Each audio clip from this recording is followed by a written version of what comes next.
अस्सलाम वालेकुम दोस्तों, सोच दे सफर ਦੇ ਨਾਲ ਡਾਕਟਰ ਰਫੀਕ ਤੁਹਾਡੀ ਖਿਦਮਤ 'ਚ ਹਾਜ਼ਰ ਹੈ। ਤੇ ਦੋਸਤੋ ਅੱਜ ਮੈਂ ਗੱਲ ਕਰਾਂਗਾ ਤਿੰਨ ਐਸੀ ਗਲਤੀਆਂ ਜਿਹੜੀ ਅਸੀਂ ਅਕਸਰ ਕਰਨੇ ਜਦੋਂ ਅਸੀਂ ਕੋਈ ਵੀ ਫੈਸਲਾ ਲੈ ਰਹੇ ਹੁੰਦੇ ਹਾਂ ਔਰ ਉਹ ਫੈਸਲਾ ਸਹੀ ਨਹੀਂ ਹੁੰਦਾ। ਜਿਹੜੀ ਤਿੰਨ ਕਾਮਨ ਜੀਆਂ ਗਲਤੀਆਂ ਨੇ ਅੱਜ ਮੈਂ ਉਹਦੇ ਤੇ ਗੱਲ ਕਰਾਂਗਾ।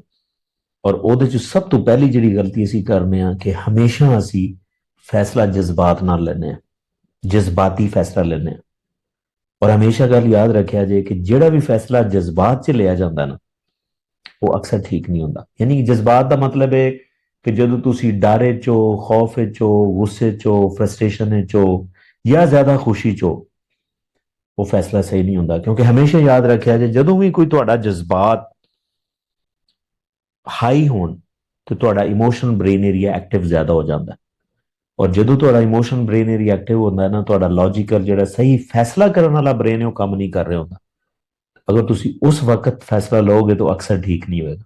ਤਾਂ ਲਿਹਾਜ਼ਾ ਕਦੀ ਵੀ ਕੋਈ ਵੀ ਤੁਹਾਡੇ ਤੇ ਕਿਸੇ ਤਰ੍ਹਾਂ ਦੇ ਵੀ ਜਜ਼ਬਾਤ ਤੁਹਾਡੇ ਤੇ ਹਾਵੀ ਨੇ ਨਾ, ਉਹਨੂੰ ਪਹਿਲੇ ਸੈਟਲ ਡਾਊਨ ਕਰੋ। ਜ਼ਿਆਦਾ ਚਾਹੇ ਖੁਸ਼ੀ ਹੋਏ, ਗਮੀ ਹੋਏ, ਗੁੱਸਾ ਹੋਏ, ਕੁਝ ਵੀ ਹੋਏ, ਪਹਿਲੇ ਉਹਨੂੰ ਸੈਟਲ ਡਾਊਨ ਕਰੋ, ਰਿਲੈਕਸ ਹੋ ਜਾਓ ਤਾਂ ਕਿ ਤੁਹਾਡਾ ਫੈਸਲਾ ਕਰਨ ਵਾਲਾ ਜਿਹੜਾ ਦਿਮਾਗ ਹੈ ਉਹ ਠੀਕ ਹੋ ਜਾਏ ਔਰ ਫਿਰ ਫੈਸਲਾ ਕਰੋ। ਦੂਸਰੀ ਜਿਹੜੀ ਅਸੀਂ ਅਕਸਰ ਗਲਤੀ ਕਰਨੇ ਆ, ਅਸੀਂ ਓਵਰ ਥਿੰਕਿੰਗ, ਜ਼ਿਆਦਾ ਸੋਚਣ ਲੱਗ ਜਾਂਦੇ ਆ ਕੋਈ ਵੀ ਫੈਸਲਾ ਕਰਨ 'ਚ। ਅਸੀਂ ਹਰ ਪੋਸੀਬਲ ਐਂਗਲ ਵੇਖਦੇ ਆ ਕਿ ਫੈਸਲਾ ਠੀਕ ਹੈ, ਇੱਥੇ ਕੀ ਗਲਤੀ ਹੈ, ਇੱਥੇ ਕੀ ਹੋ ਸਕਦਾ। ਦੇਖੋ, ਫੈਸਲਾ ਟਾਈਮ ਤੇ ਲੈਣਾ ਇੰਤਹਾਈ ਜ਼ਰੂਰੀ ਹੁੰਦਾ। ਔਰ ਹਮੇਸ਼ਾ ਯਾਦ ਰੱਖਿਆ ਜੇ ਕੋਈ ਵੀ ਫੈਸਲਾ ਆਈਡੀਅਲ ਹੁੰਦਾ ਹੀ ਨਹੀਂ। ਹਰ ਫੈਸਲੇ 'ਚ ਕੁਝ ਮਸਲੇ ਹੁੰਦੇ ਨੇ, ਕੁਝ ਅਛਾਈਆਂ ਹੁੰਦੀਆਂ। ਲਿਹਾਜ਼ਾ ਹਮੇਸ਼ਾ ਕੋਸ਼ਿਸ਼ ਕਰੋ ਕਿ ਤੁਸੀਂ ਫੈਸਲਾ ਇੱਕ ਮੁਨਾਸਿਬ ਸੋਚਣ ਤੋਂ ਬਾਅਦ ਫੈਸਲਾ ਲੈ ਲਓ। ਕਿਉਂਕਿ ਤੁਸੀਂ ਹਰ ਐਂਗਲ ਤੋਂ ਫੈਸਲਾ ਲਓਗੇ ਨਾ, ਹਰ ਐਂਗਲ ਨੂੰ ਸੋਚ ਕੇ ਫੈਸਲਾ ਲਓਗੇ, ਯਾਨੀ ਕਿ ਓਵਰ ਥਿੰਕਿੰਗ ਕਰਕੇ ਫੈਸਲਾ ਲਓਗੇ, ਉਹ ਅਕਸਰ ਗਲਤ ਹੁੰਦਾ। ਔਰ ਤੀਸਰੀ ਜਿਹੜੀ ਗਲਤੀ ਅਸੀਂ ਅਕਸਰ ਕਰਨੇ ਆ, ਅਸੀਂ ਲੋਕਾਂ ਦੀ ਰਾਏ ਨੂੰ ਜ਼ਿਆਦਾ ਅਹਿਮੀਅਤ ਦਿੰਦੇ ਆ ਫੈਸਲਾ ਕਰਨ 'ਚ। ਜ਼ਰੂਰ ਹੈ ਮਸ਼ਵਰਾ ਤੁਸੀਂ ਲੈਣਾ ਕੋਈ ਮਸਲਾ ਨਹੀਂ ਹੈ, ਮਸ਼ਵਰਾ ਜ਼ਰੂਰ ਲਓ, ਲੇਕਿਨ ਤੁਸੀਂ ਫੈਸਲਾ ਆਪਣੇ ਮੁਤਾਬਿਕ ਕਰਨਾ ਹੈ ਕਿ ਇਹ ਫੈਸਲਾ ਮੇਰੇ ਵਾਸਤੇ ਕਿਵੇਂ ਅੱਛਾ ਹੈ। ਕਿਉਂਕਿ ਤੁਸੀਂ ਲੋਕਾਂ ਵਾਸਤੇ ਫੈਸਲਾ ਨਹੀਂ ਲੈ ਰਹੇ।